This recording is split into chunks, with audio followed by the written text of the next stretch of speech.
Hey, Tom here, FlipAnything USA. So, I gotta tell you, the country is so screwed up, it's unbelievable. I don't know what's worse, the government, or the criminals, or inflation itself, which I think was brought about by the government anyways, with this overstimulus. But just to give you an example, I've got a restaurant that's been out of business for 2 months, and the only reason they're out of business is because the prior business that went out of business because of COVID had pulled a permit, and they couldn't afford to do anything because of COVID. Well, because the permit was pulled, they just let it go. They didn't do anything. Well, so then, a year later, the tenants that are in there all of a sudden wonder, people are asking, hey, where's this permit? We don't know what you're talking about. And they end up getting shut down. Because you can't unscrew a permit, apparently. You can't unfuck it. It's really ridiculous. And I know what they're talking about, because I've had this happen. You go say, look, we were going to do this, change our mind about doing it. And they're like, oh, well, we don't have any mechanism to remove a permit. So you have to have an inspector come out and inspect. Sometimes you just have to just inspect nothing, just so you can get it off the damn permit, because you can't unfuck it. It's really unbelievably stupid. Only the government, could punish you like this. Anybody in business would say, fuck it, I'd never use them again. But it's government. We're stuck. We have an address, so we get milked like a cow. It's unbelievable. But anyways, so then you got that. Then I got a food park. I got a gal that I financed her food truck. Trying to help somebody out. So I financed her food truck, and she gets everything ready to go. She's got it done. She's ready to be in business. She's exhausted. She's broke, because she's just, doing everything, like a small entrepreneur getting started. And all of a sudden it's like, oh no, we can't see you for a month. We can't see you for a month because we're so busy. And everything they got to schedule by email. Everybody else is doing things face to face. But in this city, they're doing everything by email because nobody wants to fucking work. It's unbelievable. So then, when she finally gets her inspection, they go, oh no, things have changed now. Now you need a fire suppression system. Because she's like a day off of, filing this thing. So what's that going to cost? Oh, another $5,000. So anyways, just so much bullshit. Then, make matters worse, she's got this truck. Well, she's got to go get license plates for it. Well, I'm the lien holder, right? I'm the lien holder. So she needs me to come down. I go, why do I got to go down there? I'm just the bank. She said, they say you got to come down there. No real good reason, but okay, I'll go down there. So I go down there, freaking long line. And this isn't even the actual, you've got the DMV.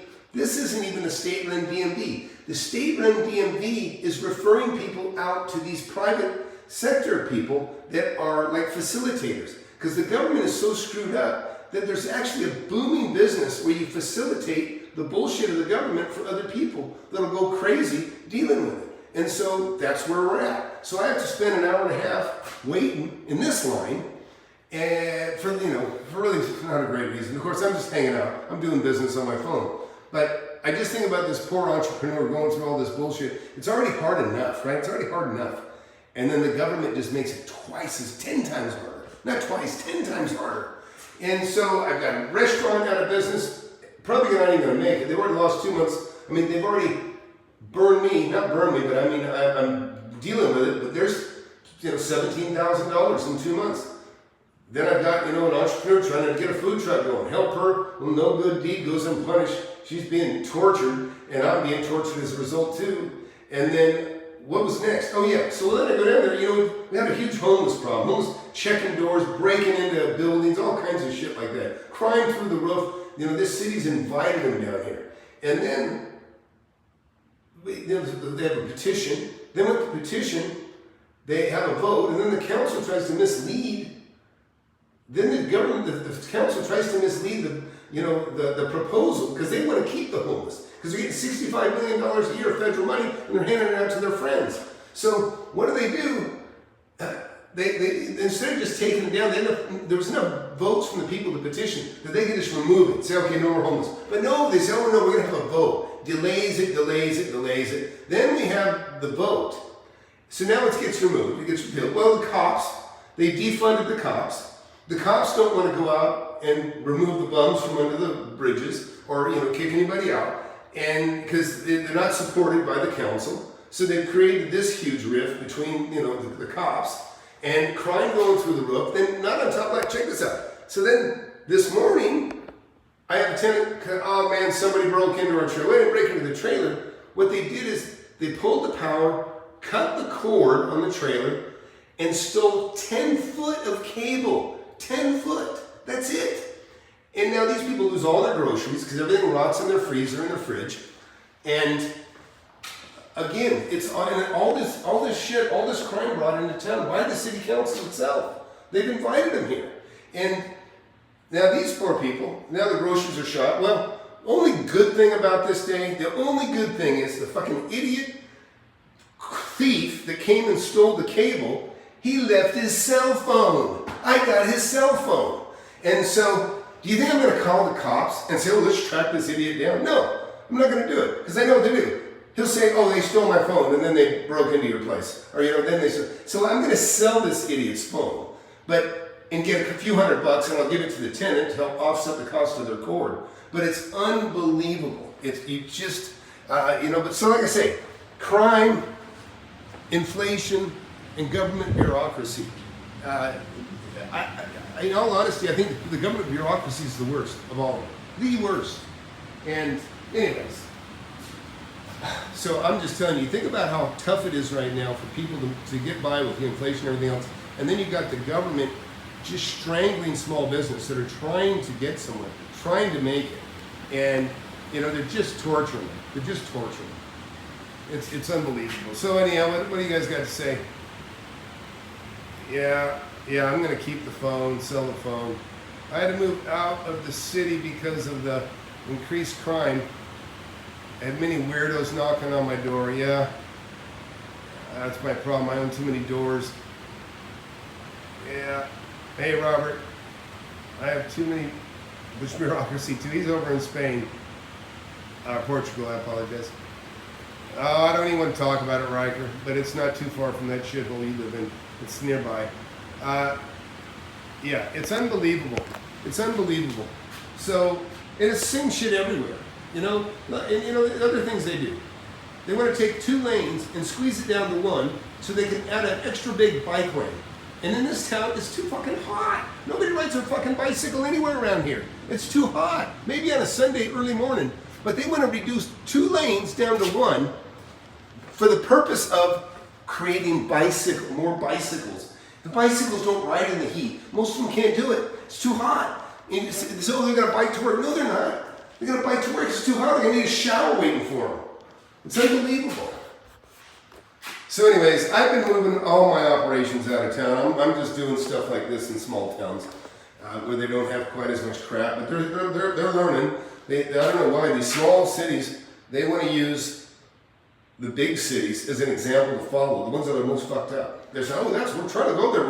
We're going to fly to Los Angeles. We're going to fly to San Francisco and take a lesson on how they manage their city. That's what they fucking do. It's unbelievable. Yeah, Phoenix is getting bad too. Crime, huge dollars spent on a light rail. Yeah. Yeah, oh yeah, New York too, same thing. I feel like Texas is going to become like California. Well, that's the problem. And I don't even know. Believe me, the idiots are already here in Texas. They already are here. Yeah, people say, oh, the Californians come here and fuck everything up. Well, that's not true. Because I'm one of the Californians that come here and I throw money at people that I think can make things better. I try to help. But there are people, for sure, there's people that move here and they vote for the shit that got their city fucked up and while they're leaving. So they vote for the shit that drove them out of their city. It's unbelievable. There was a newspaper article and they interviewed some of the people and they're talking about, oh, it's so expensive, the cost of living, and this is like 5 years ago when it was cheap compared to now. And this idiot woman, I can't remember her name, but she says, I always try to be a good citizen. And every time they, want to spend money for parks and recreation and, the homeless and libraries, I always vote yes. I always vote yes for everything that's spent on. But it's getting too expensive. What do you think? She's complaining about it's too expensive to live. She can't pay her taxes to live where she wants to live. But she's making it. She's making it happen. It's just so stupid. You turn on the stove, you're standing in water, you think the water's not going to get hot? I mean, this is so stupid. Anyways, that's my rant for the day. It's just, it doesn't take many lines to stand in, or crime scenes where tenants have been ripped off. For me to hit a frustration level that is just, begin to crack.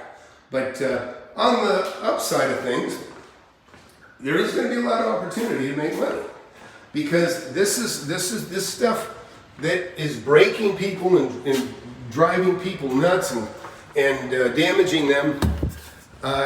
It's going to create opportunities for others that can withstand the bullshit. And so I'm telling you, there's so many things that are screwed up right now. So many things. And then, on the government level, look, it doesn't matter which side. I don't care if you're left or right. There's only one party. There's only one party. They work together. They work together to fuck everything up. And that's why things are so screwed up. One will vote for something terrible and the other guys don't fight. So they're complicit. That's how it works. Making money in real estate seems to be the only way to keep up with how expensive everything is getting.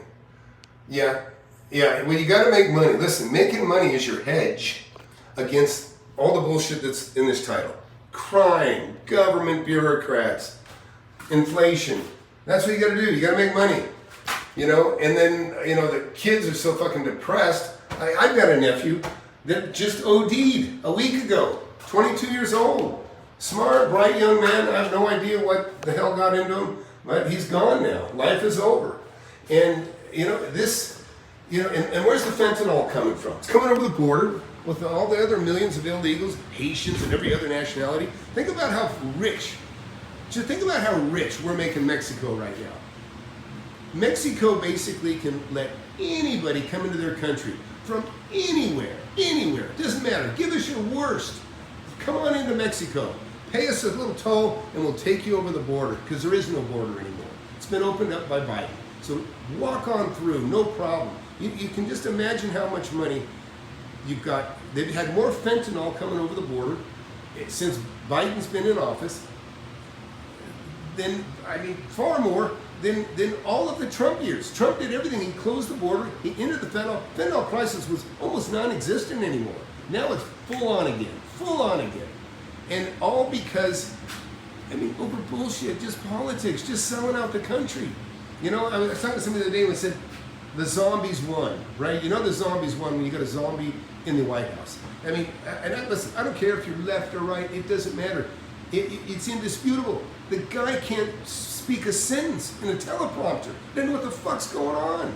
He's not running the country. We don't know who is. In fact, Jill Biden, she should go to jail for parental abuse, for elder abuse. This guy doesn't have the capacity, but he's being pulled away and taken around, put up like a puppet. It's unbelievable. Yeah, that's an old one. Ronald Reagan once said, most terrifying words, paraphrasing, from the government is, hey, we're here to help. They come knocking on your door, we're here to help. Yeah, fentanyl is scary, a lot of drugs. Yeah, I know other people that lost kids to fentanyl. And it's just unbelievable. You would think, you would just think the common decency. We know where the drugs are coming from. They're coming over the border. You'd think there'd be some will to shut it down. They said there's just in the last drug bust over the last 6 months, there's been enough fentanyl over the border to kill everybody in the U.S. like 10 times or 100 times. It's unbelievable. The way that stuff works is you get a hit. If it's pot or something, right? You inhale too much, you're coughing your brains out. You inhale too much of fentanyl, you don't get to inhale. After you inhale, you're not going to be able to exhale. You're not going to be able to inhale. You're just going to sit there. The involuntary reflexes go away, and you just pass out. You die. I got another friend found his son in his bed in his apartment, dead, fentanyl, and his roommate dead from fentanyl in another bedroom. Yeah, it's unbelievable, and I'm telling you, and I got to tell you, I know other guys, wealthy guys like me, and they are some of the most apathetic pieces of shits that I've ever seen. I got to tell you, they don't throw any money at anything to help it. In other words, they're cheapskates. They don't try to help bring in better people. It's just unbelievable how apathetic the world. So really, really, you think about how you want to take over the USA. What's the best way to take over the USA? Just fill it with drugs. Just spread drugs around. Get lobbyists in here to push the stimulus, to create inflation, to make inflation worse than ever. Do everything you can to steal an election. Put a zombie in the office. So you get a zombie in the office, drugs fill in the country, inflation through the roof, you're going to collapse the place. So good job, whoever it is. But our country isn't being run by anybody that we need, that's for sure. I miss Trump. I'm telling you, I miss Trump. That guy took care of business. He was engaged. He fought. He had to fight everybody. He had to fight the Democrats and the Republicans because neither one of them won him because they're all so self-serving. It's absolutely unfucking believable. Anyways, so that's it. That's all I got to say. Anyways, FlipAnything USA. Be sure to share, subscribe, and get my book and subscribe. Hit that subscribe button. If you're new here, welcome. See ya. Bye. It's not always like this.